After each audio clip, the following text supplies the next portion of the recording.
Okay, welcome to It Is What It Is. I'm Shaw Marie. I'm Jean. This is part 2 of Richard Ramirez. And we've already gone through a bunch of killer murders, so if you want to hear them, go back. We left off with Peter Pan and Barbara Pan. So at this point in time, we have Mayor Diana Feinstein. Feinstein? Who's a loudmouth bitch. Of what town? California, Oh. I think. I don't know what one. Like what little area she conquered. So at this time, they had the bullets and the shoe prints, okay, of Richard Ramirez. We're not going to go over the whole thing. I just thought about how much of a dick I sounded. But like, that's so much. So just do me a fave and go back and finish her off. I'm not sure how to recap all that, huh? Yeah, no. Fucked up. Part 1 is what it is. Part 2, continuing the fucking of the up of your lives and making your days sad but funny. Anyway, so yeah, Diane got a big old mouth. And she decides, I'm going to go on the fucking news and I'm going to tell everybody, because they got a right to know what the cops have. And so little does she know, Richard's watching the fucking news. Well, yeah. And she goes on the news and she's like, check it out. We got a shoe print of an Avia shoe. I repeat, an Avia shoe. And we got bullets from all these murders that all line up back to the same dude. This is what we got, people. This is it. Find this dude. We know he has curly hair, big eyes, rotting teeth. He smells horrible and he's Mexican. Find him. And so... Piss the police off? Oh, dude, mad about it. Mad about it. Mm-hmm. But then, no, I'm okay. She's sick, folks, and I have to keep pausing for her to sneeze and, like, blow her nose and all that fun stuff, so... They understand. Yeah, poor thing is sick. It's that time of year here. So, anyway. So, after he watches the news, he goes to the Golden State Bridge, and he's like, I'm going to throw this shit over here. This is useless now. And he does. So, everything's gone. Mm-hmm. Everything. Gone. Well, it's in the bay. They don't know that. Bay, you know. You know what I mean? They don't know that, though. It's gone. Yeah. So, and then he decides, I'm going to leave San Francisco. Like, this was a bad idea. San Fran, not a good idea. Mm-hmm. Got to go back to L.A., where everybody's weird and crazy, and I'm amongst my folks. And he can not get caught. So he goes back to L.A., and on August 24th, he went 76 miles south of Los Angeles in a stolen orange Toyota. Pick up? Didn't say. Huh. It He would likes be, his Toyotas, doesn't he? he does. Yeah. And then randomly a Mercedes Benz. So, Well, he kept it classy for one occasion. And then to Missions Viejo, California? Mission Viejo. Uh-huh. Yeah. I think that's below San Diego. Oh, okay. So he went there. Possibly. Going to the home of James Romero Jr., who they just got back from a family vacation on the beaches of Mexico. Mm-hmm. Is that racist to say it like that? Mexico? Sorry. It's Right? I don't know. Shit. Mexico. Anyway, so his 13-year-old son, whose name is James Romero Jones the Third. Bam. He was awake. legacy going. Yeah, he's awake, dude, and he hears all this shit outside, and he's like, what the fuck? And so he goes and he wakes up his parents, and he's like, dude, someone's trying to break in this house. Bro, help me. And so they rush to the door just in time to see the color of the car, the style of the car, and half of the license plate number. So they call the cops, and they're like, hey, this is what happened. This is what we know. Here's our information. I don't think the cops knew at the time that it was the same guy. Yeah. So really, they're just like, well, good job, son. You scared off a robber. Good job. You saved your family. So later on that night, that same night, he went to Bill Carson, who was 31 years old, and his fiance. Linez, right? Linez? Yeah. Yeah, Linez Erickson. Bam, dude, I'm getting so good at reading. I'm not even kidding you guys. I sucked at reading. Like, I was in like the special ed classes or whatever, and I really couldn't read really good. I can't now, and obviously I can't speak well either because that made no fucking sense. Yes, you can. But like doing exercise. this, dude, has like boosted my reading confidence skills. I'm like, yeah, decapitation, can read it now. You know what I mean? I'm getting all proud of myself. Anywho, so the cops know that this guy exists. So he breaks into that house through the back door, through the unlocked back door, which I remind everybody, lock your fucking doors. So he woke up Bill, and from the sound of him cocking his gun. Cocking it? Cocking it, yeah. That's the sound he woke up to. Talk about a shit your pants fucking moment, bro. Like, that's the worst sound I can imagine you waking up to in a million years. Fuck no. Oh, I'm not good with home invasion. It scares the shit out of me. Being woken up out of my sleep by some shit. Yeah. Oh no. So yeah. Scares me. Shot him 3 times in the head. Jeez. So I mean, you wake up to that and then you're blasted 3 times. Yeah. No time to think. No, what the fuck's even going on? Oh my god, I can't even imagine it. Puts me to a panic attack. And then he tells her, I am the Night Stalker. Because he has now been dubbed the Night Stalker by the press. And so he hears it and he's like, the Night Stalker. Gonna own my shit. That is me. Yeah. Like that right there. Fuck Jack and the Knife. The Night Stalker. So, I mean, that you can put on a t-shirt. Yeah. So he does that. He embraces this name. So he tells her the Night Stalker. And forces her to say that she loves Satan as he beat her with his fists and bound her with the neckties that he had found in the closet. Then he robbed them by dragging her to each and every room then after that he took her into, not each and every other room, sorry, into another room where he brutally raped and sodomized her. And then he demanded more cash and jewelry after the fact. And then he said to her, I quote, swear to Satan, there was no more money or anything. And then he said, and I imagine this, him like going out the window like the old school like superheroes, even though he's not one, but just like what he says, just picture that for me. Just picture this nasty looking motherfucker at your window. Like a Peter Pan situation, but sadder. Oh, does he jump out the window? I don't know. I'm just assuming. Just imagine it for me because it plays good into what he says. Yeah. And then he says, tell them the Night Stalker was here. God. Drop mic. That's all he did. That's what he said. Final note on the books. Tell him he was here. Then she went to the neighbors to get help. Yeah. And if I told you guys Bill died, I lied.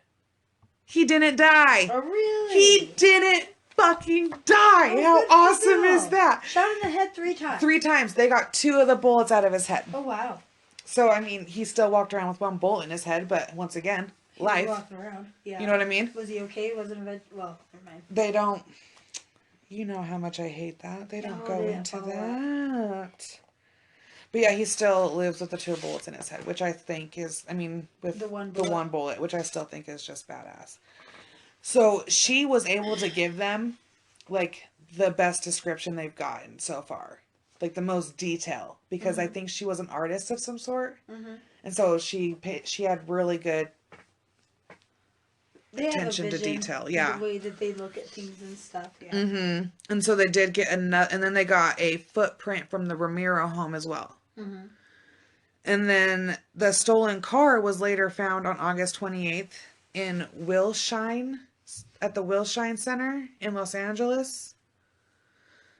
I don't know. So he was wearing gloves. They assume he was wearing gloves, or that he just wiped down the vehicles that he stole, because he never left any fingerprints except for the one at the crime scene on the mesh. Yeah. Okay, that's the only.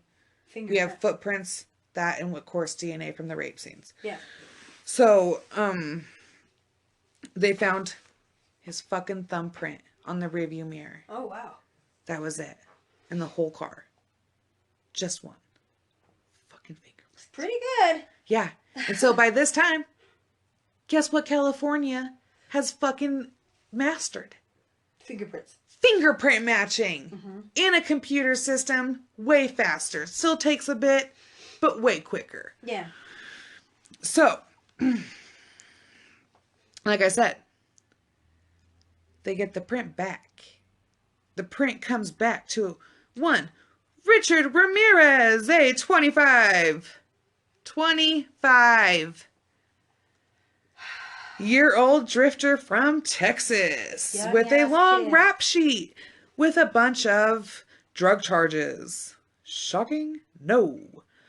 The cops released a mugshot from December 12th, 1984 for stealing a car.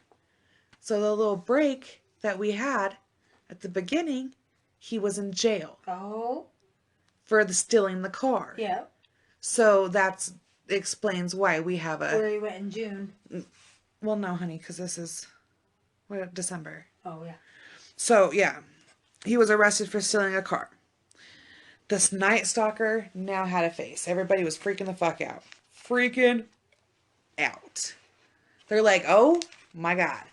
So they're like, we gotta tell the public. Like, we know who he is. Now we can tell everybody. We can warn everybody. Let's on it, men. Team break. Yeah. So the cops go on the news and they release the information. They say, and I quote, "We know who you are now. And soon, everyone else will too. There will be no place where you can hide." End quote. So, on August 30th, 1985, he says he doesn't know.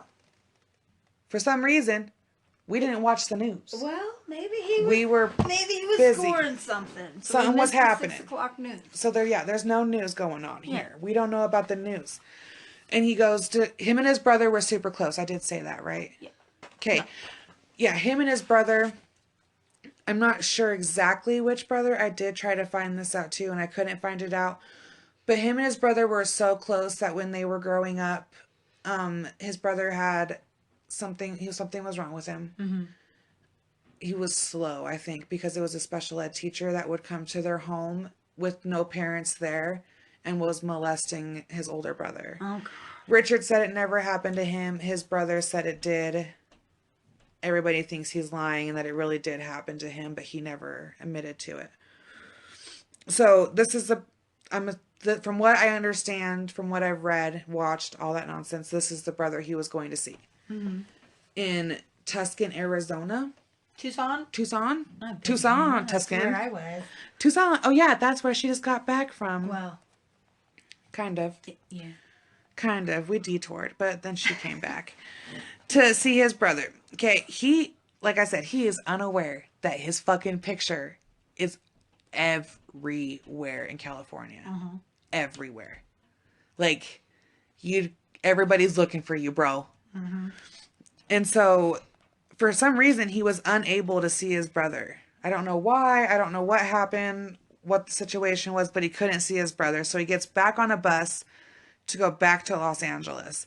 He gets there the early morning of the 31st. He walks past some cops, and he's kind of sweating it because he's like, oh, damn. You know what I mean? I guarantee you any cop situation, he was freaking the fuck out. And he's like, they know it's me. I would. Like, my paranoia would get to me. But then again, he's a psychopath. Well, I guess he's not. He's not. I shouldn't say that. Because I guess psychopaths are different. He says he's even not.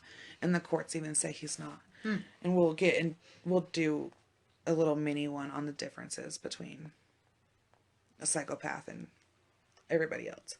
Because everybody has a bracket now that we fall under. Well, not we. I'm not a part of them. But anyway, sorry. So he walks by these two cops, and these cops are there because they think now that he's going to leave California. Mm-hmm. No one expects him to be coming into California. So they don't notice him. That's not the direction they're fucking looking for some odd reason. You're just supposed to do like the whole area. You would think.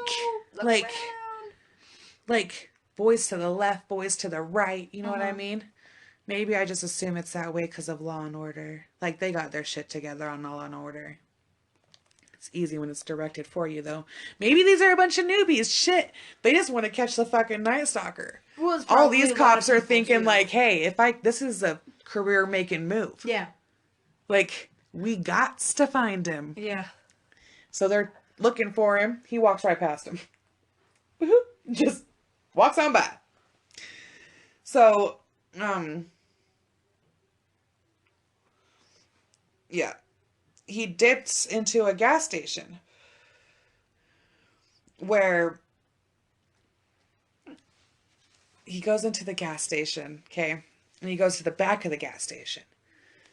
I just gotta tell you, the only reason I paused, because in my notes, I just put free tell, because my fucking hand hurt so fucking bad that I was like, dude, you know this story from...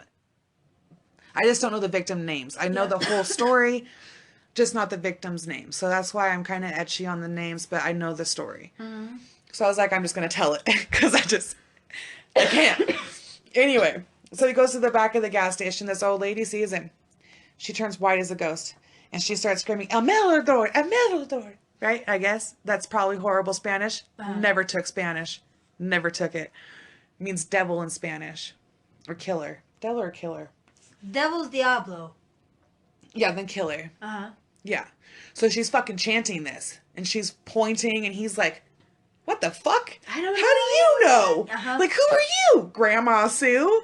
Like, so he's freaking out. Mm-hmm. And so he leaves. He's running out because now everybody in the gas station is like... looking. Uh-huh. Oh, no. Oh, no. And we're just going to say they're screaming devil. You know what I mean? Because it just sounds way cooler. But... and I can be like, Diablo. Diablo.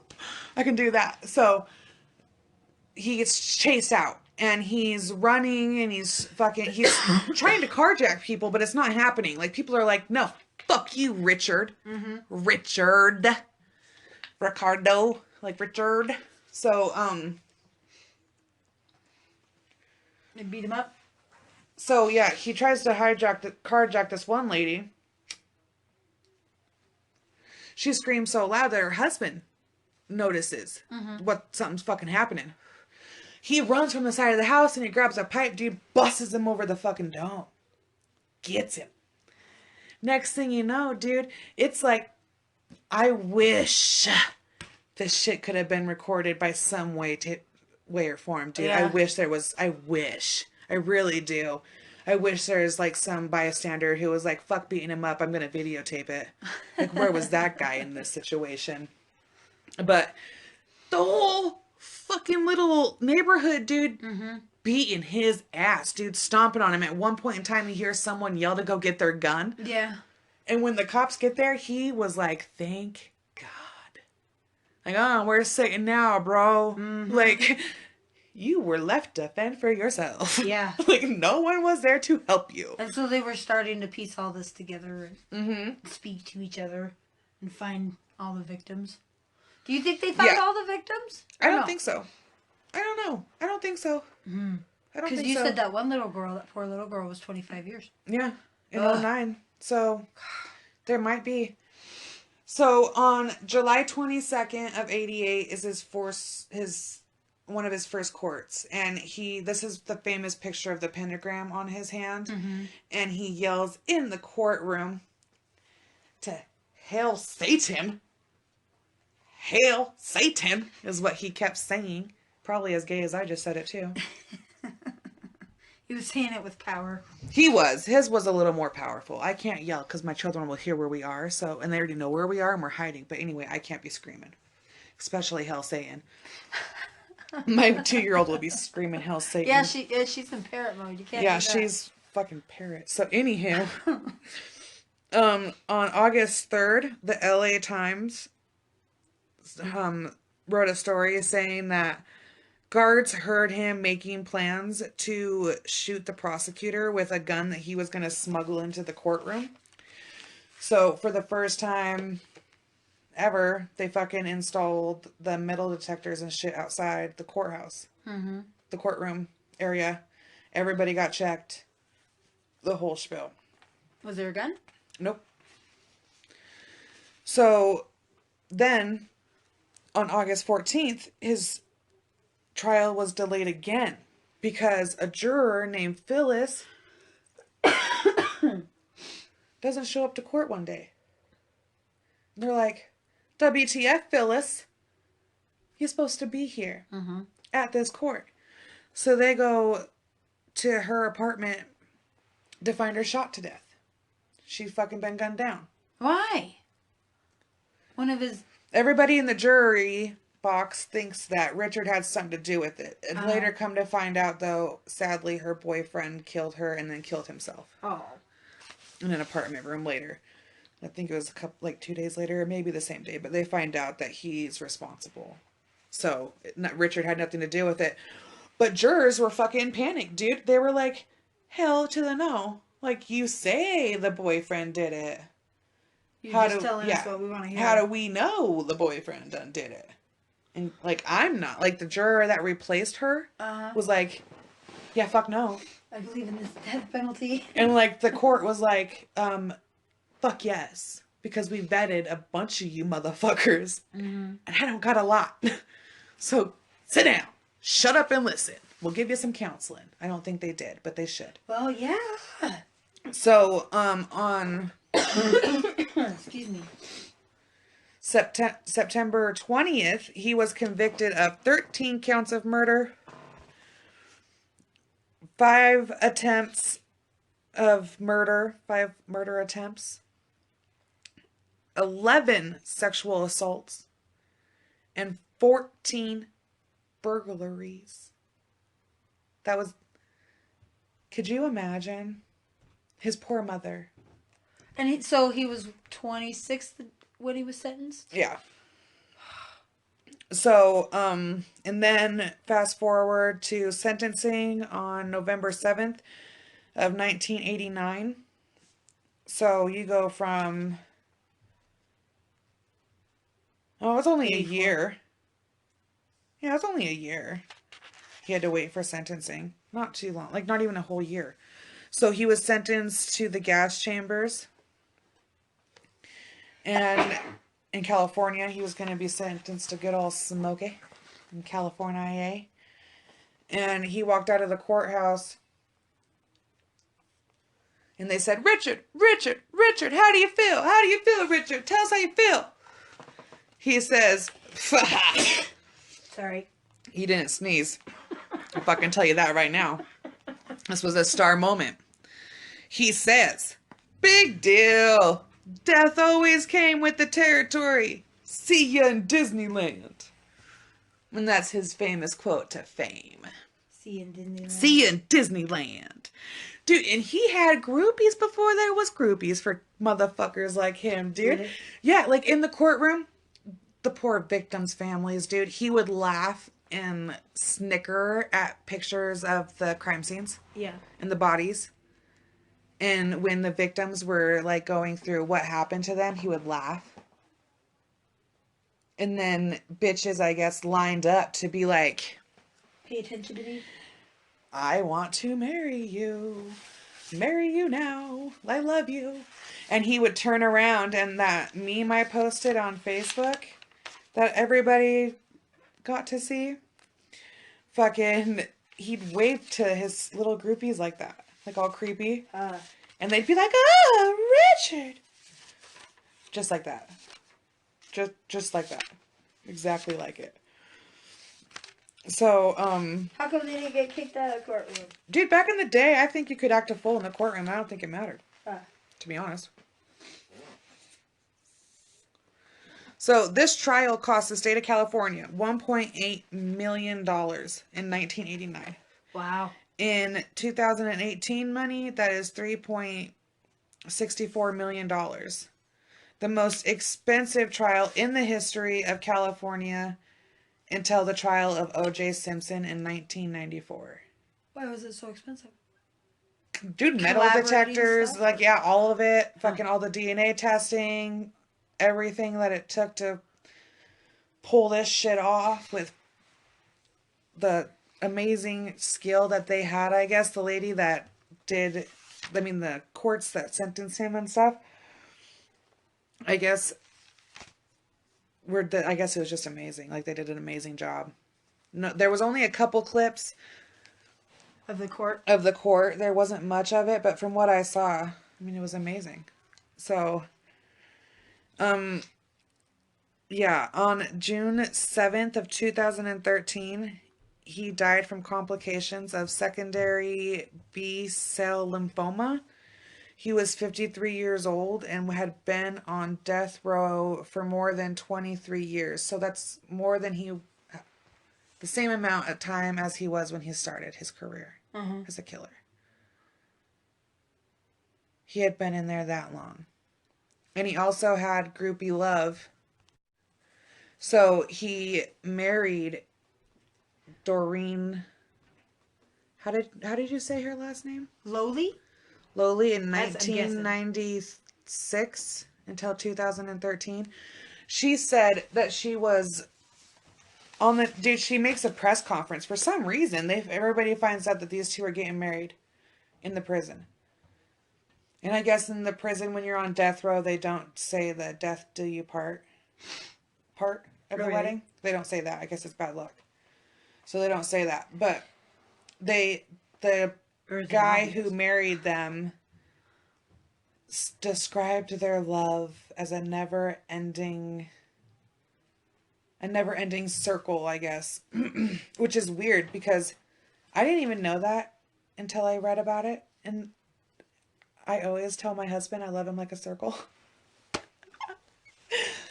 I'm probably crazy. Confirming it. Crazy. But yeah, dude, she went on the news and she was like, I'm happy to marry him. He's a beautiful man, inside and out. He's amazing.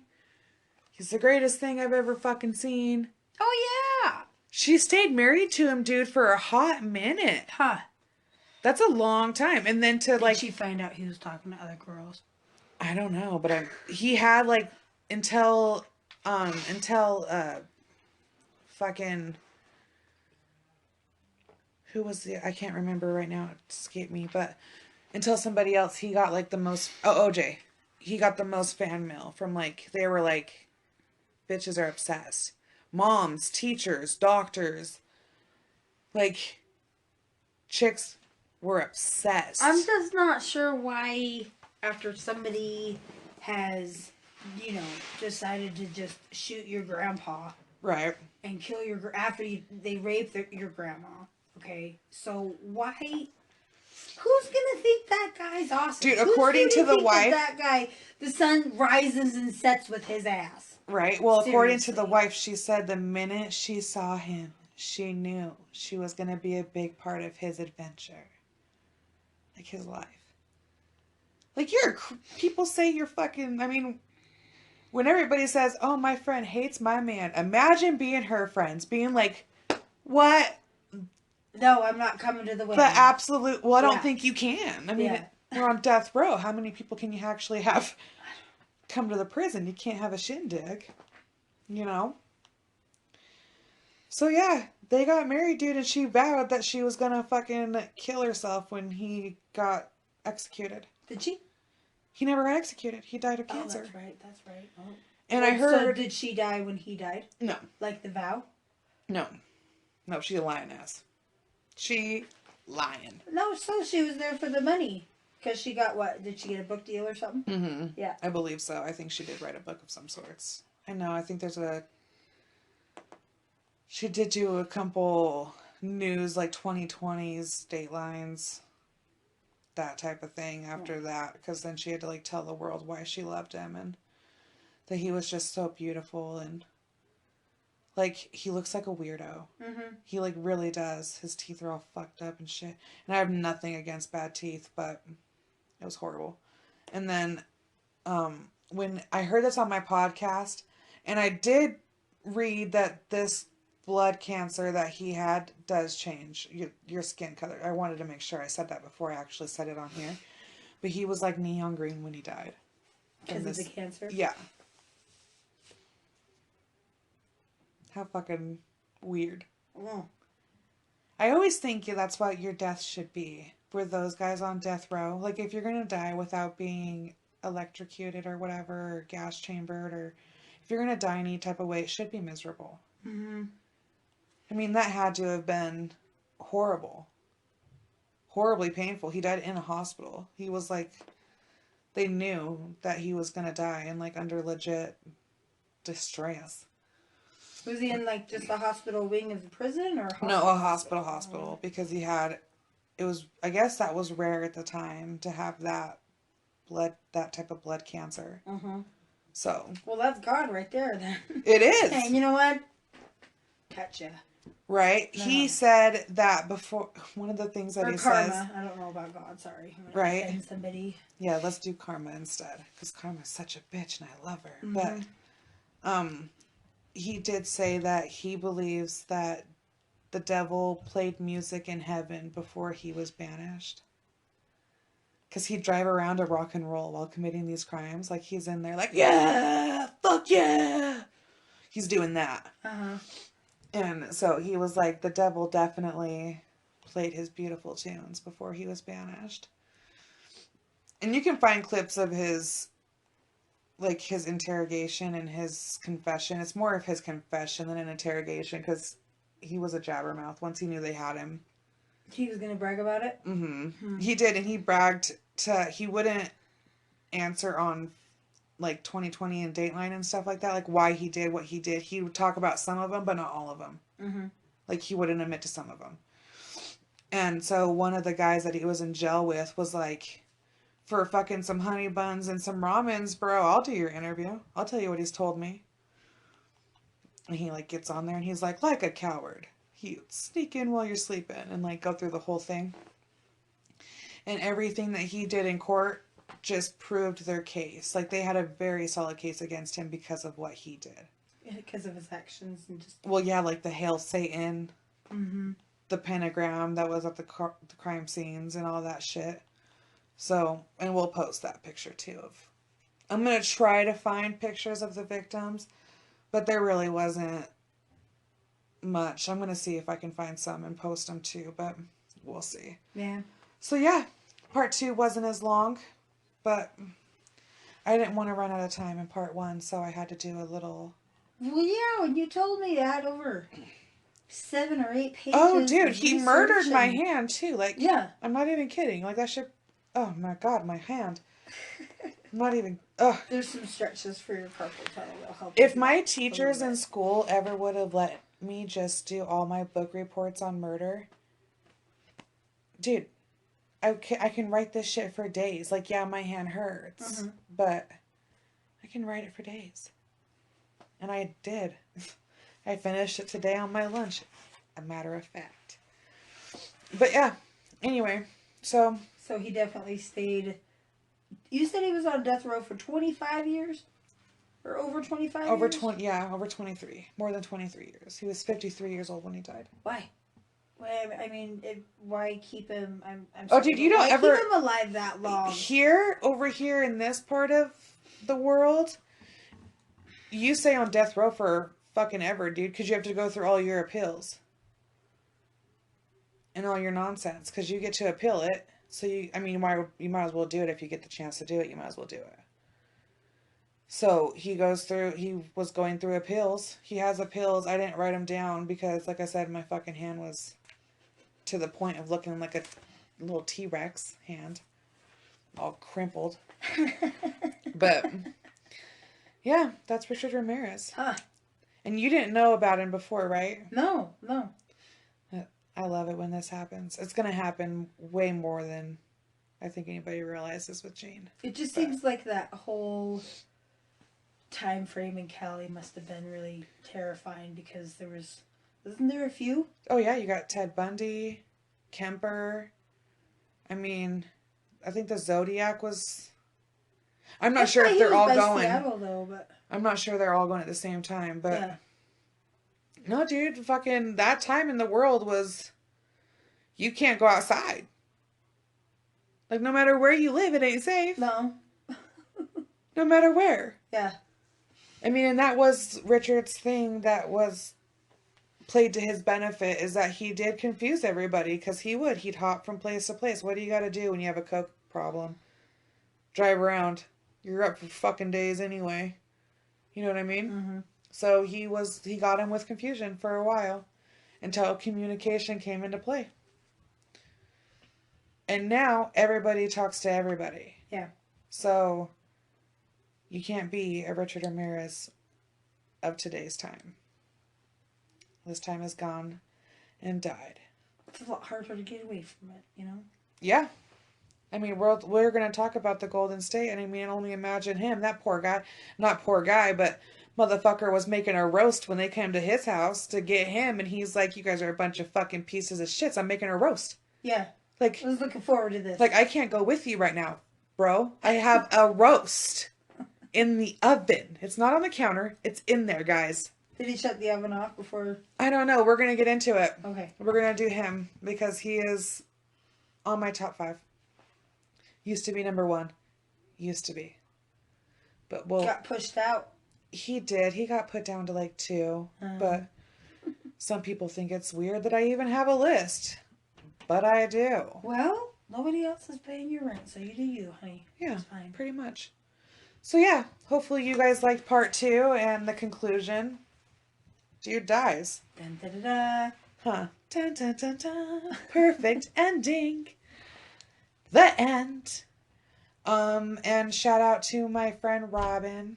I guess she likes hearing her name, she said. So, and she listens to us before she goes to bed. So. Oh, thanks, Robin. Right, go to sleep, bitch. But and a shout out to my baby because eventually one day she'll be able to hear this. So happy 2nd birthday, Squish. I love you. You're amazing. Is it her birthday? It will be by the time this comes out. Oh, okay. And by the time we do our next one, I will be bitching about the planning of her birthday on Tuesday. Oh, that's right. I need to go price out some drum sets. All right, shut up. Yeah. But yeah, my baby's getting bigger. Breaks my fucking heart.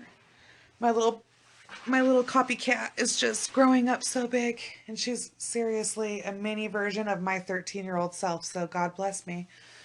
So she's fun. But yeah, happy birthday, and I love you. And yeah, so yeah, follow us on Facebook at It Is What It Is, on Twitter at It Is What It Is 208, on Instagram at It Is What It Is Pod19, all one word. And then our YouTube channel, It Is What It Is. That's really, I think everybody's been looking it up through the Cassie Joe Stoddard one. Oh, because okay. I guess that one's the easiest way to find it. So I don't know why it's not, and it won't let me change the name. I can't figure it out. I'm not good. Maybe my daughter can teach me. Who knows?